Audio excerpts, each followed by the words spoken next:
McLeodganj is known for its fusion of Tibetan, Buddhist, and Indian culture and its connection to the Dalai Lama.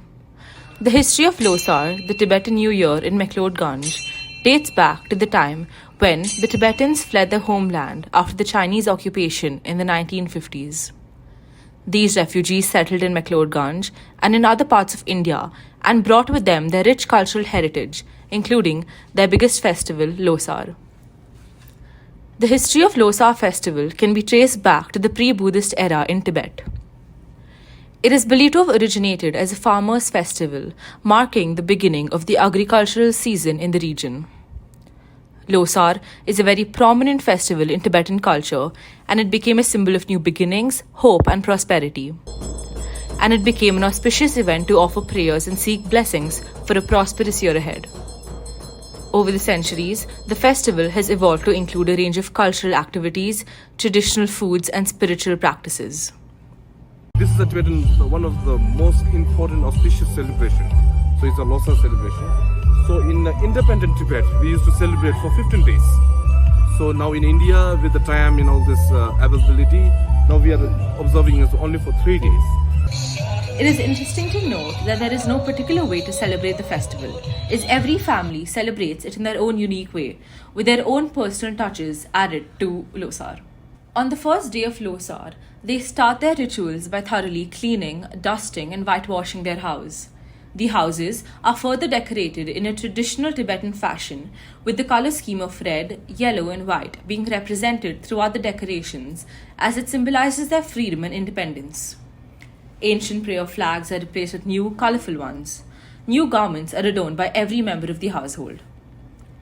On the second day, also known as Gyalpo Losar, the festival transitions from a personal point of view within the house and family to outside the house with others. Gyalpo Losar, or the King's Losar, is observed with vibrant processions, with individuals donning their best traditional attire. While wishing loved ones luck for the upcoming year, people say Tashi Delek as a greeting. The third day is reserved for visiting stupas, shrines, and monasteries, as well as presenting food and clothing as offerings to the nuns and monks.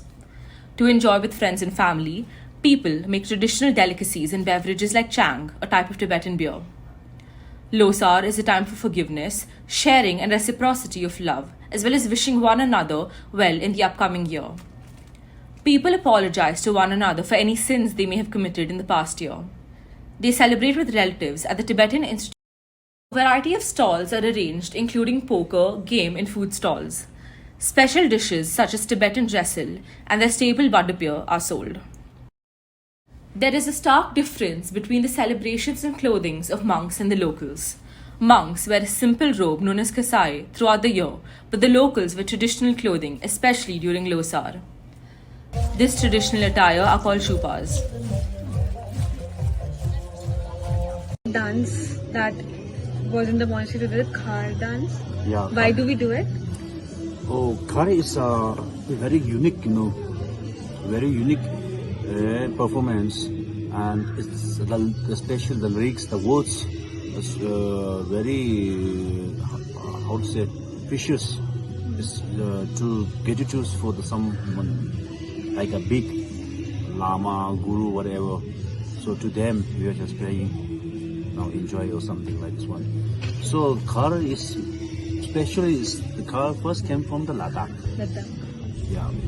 So Ladakh, during the, I think if I'm not wrong, during the 5th Dalai Lama, between 5th Dalai Lama and 6th Dalai Lama, there's one minister called Sangye Gyatso. So he called lots of professional musicians from the Ladakh region and sometimes from what we call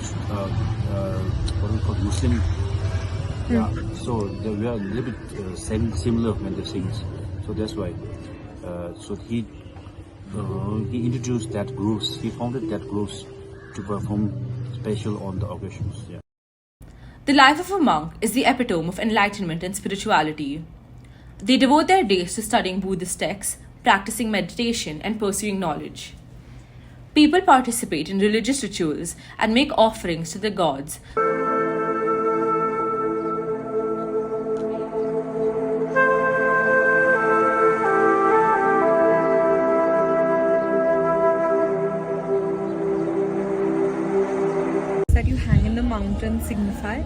This signifies the prayers for world peace, prosperity, and good wishes for the all sentient beings and for the good wishes throughout the year.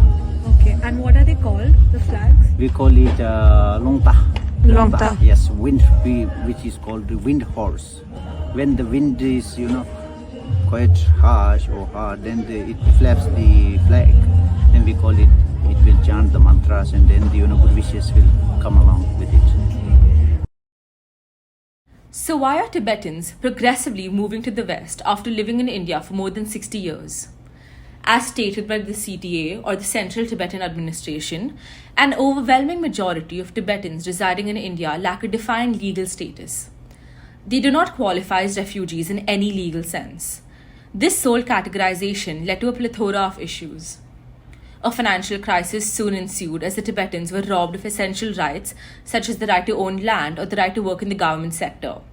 Simple tasks such as getting a college admission became challenging. They were denied loans, which made starting their own businesses difficult. Tibetans started moving to the West for a better life and better opportunities. They would go to nations such as Canada and the US on a tourist visa and seek asylum as refugees. Although the desire to move away is solely financial, it affects their culture, traditions, and festivals, including Losar.